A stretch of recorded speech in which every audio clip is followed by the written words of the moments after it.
Hi, எங்கள் வீட்டு Sunday சமையலில் இன்றைக்கி மட்டன் பிரியாணி தான் ஸ்பெஷல். மட்டன் பிரியாணி எல்லாருக்கும் ரொம்ப பிடிக்கும். அதுக்கு 1/2 kg மட்டனை கொஞ்சம் தண்ணி ஊற்றி இஞ்சி பூண்டு விழுது மஞ்சத்தூள் போட்டு ஒரு 10 விசில் போட்டு இது பண்ணிக்கோங்க. ஒரு பிரியாணி குண்டா வச்சு எல்லா ஸ்பைசஸ் பட்டை லவங்கம் ஏலக்காய் எல்லாம் போட்டுட்டு இஞ்சி பூண்டு விழுத சீக்கிரமாக அரைக்கிறதுக்கு ஒரு டிப்ஸு. இஞ்சியும் ரொம்ப செலவாகாது, நம்ம கத்தியை வச்சு இது பண்ணால் இதுவாகிடும். அதுக்கு தண்ணியில் நல்லா இஞ்சி பூண்டு ஒரு 10 நிமிஷம் இது பண்ணிவிட்டு நம்ம ஒரு ஸ்பூனில் இது பண்ணாலும் தோல் வந்து நல்லா ஈஸியாக வந்துடும்.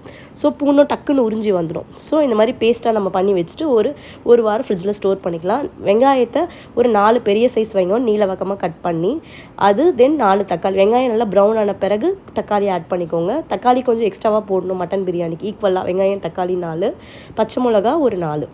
தென் அரிசி வந்து ஒரு 2 அழகு அரிசி நான் இந்தியா கேட் எடுத்திருக்கேன். எலுமிச்சப்பழம் கால்வாசி, பட்டை ஸ்பைசஸ் எல்லாம் போட்டு ஒரு இது வெந்த பிறகு இஞ்சி பூண்டு விழுது இதில் ஆட் பண்ணிக்கலாம். மீன்வைல் தென் ஒரு சீக்ரெட் ரெசிபி என்னென்னா, காஞ்ச மிளகா ஒரு 5-6 காஞ்ச மிளகா ஒரு 2 மணி நேரம் ஊற வச்சு தண்ணி ஊற்றி பேஸ்ட் பண்ணி இதில் ஆட் பண்ணிவிட்டு ஒரு டேபிள் ஸ்பூன் நெய், ஆல்ரெடி நம்ம நெய் எண்ணெய் ஊற்றிருக்கோம், ஆனாலும் இப்போது காஞ்ச மிளகா போட்ட பிறகு ஒரு 2 ஸ்பூன் நெய் ஊற்றிட்டு ஃப்ரெஷ்ஷான புதினா கொத்தமல்லி நல்லா ஆஞ்சி நல்லா வதக்கணும். ஃப்ரிட்ஜில் இருக்கிறது போட்டால் கசப்பாக இருக்கும். கண்டிப்பாக ஃப்ரெஷ்ஷாக தான் பிரியாணிக்கு நம்ம புதினா கொத்தமல்லி போடணும். தேவையான அளவு உப்பு, அப்புறம் பிரியாணி மசாலா மட்டும்தான் ஆட் பண்ணுறேன். என்ன பிராண்ட்னாலும் ஓகே. ஆச்சி பிரியாணி மசாலா ஆட் பண்ணுறேன் நான் இதில். 1/2 கிலோ மட்டன் நம்ம வச்சுருக்கிறது இதில் ஆட் பண்ண. ஆல்ரெடி கொஞ்சமாக உப்பு போட்டிருக்கேன் நான், இஞ்சி பூண்டு கொஞ்சம் போட்டிருக்கேன் இதில்.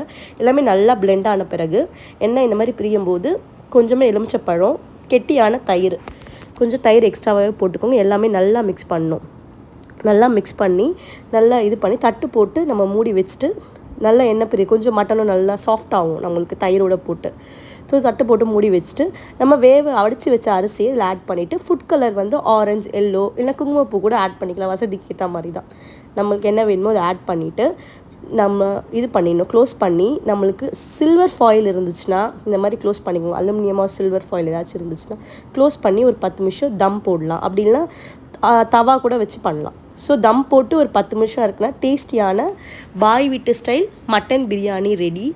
எல்லோரும் வீட்டில் செய்யுங்க. பிகினர்ஸ் கூட ரொம்ப ஈஸியாக செஞ்சிடலாம். ரொம்ப easy and simple recipe. So mutton நல்லா ஜூஸியாக சாஃப்டியாக இருக்குது. ஷாலுஸ் கிச்சனை சப்ஸ்கிரைப் பண்ணுங்கள், லைக் பண்ணுங்கள், ஃபாலோ பண்ணுங்கள். டாட்டா.